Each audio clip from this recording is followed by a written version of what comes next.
उपवास म्हटलं की साबुदाण्याचे किंवा भगरीचे पदार्थ हमखास बनवले जातात. चला तर मग पाहूया भगरीची खीर कशी बनवायची. त्यासाठी मी इथे 1 टेबलस्पून साजूक तूप घेतले आहे. त्यात काजू बदाम पिस्त्याचे काप टाकून 2 ते 3 मिनिटासाठी चांगले परतून घ्यायचे आहे. त्यानंतर त्यात आपण टाकणार आहोत 3 ते 4 टेबलस्पून स्वच्छ धुवून घेतलेली भगर. ही भगर 3 ते 4 मिनिटासाठी मध्यम आचेवर चांगली परतून घ्यायची आहे.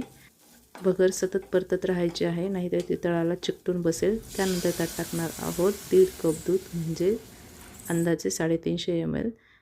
व्यवस्थित मिक्स केल्यानंतर 5 ते 6 मिनिटासाठी मध्यम आचेवर खिरीला चांगले उकळून द्यायचे आहे आणि मध्ये सतत ढवळत राहायचे आहे, म्हणजे भगर तळाला जाऊन बसणार नाही. तुम्ही पाहू शकता खिरीचे आकारमान जवळपास निम्मे झालेले आहे. आता आपण त्यात टाकणार आहोत 1/4 कप साखर. तुम्ही तुमच्या आवडीप्रमाणे घालू शकता. त्यानंतर घालायची आहे वेलायची पावडर आणि 5 ते 6 केशरच्या काड्या आणि पुन्हा एकदा व्यवस्थित 2 ते 3 मिनिटासाठी मिक्स करून घ्यायचे आहे. हवे असल्यास तुम्ही एखादा चमचा साजूक तूप टाकू शकता. अगदी 15 मिनिटात भगरीची चविष्ट अशी खीर तयार झालेली आहे. तुम्हीसुद्धा ही रेसिपी नक्की ट्राय करून पहा आणि कशी झाली हे कमेंटमध्ये मला सांगायला विसरू नका. धन्यवाद.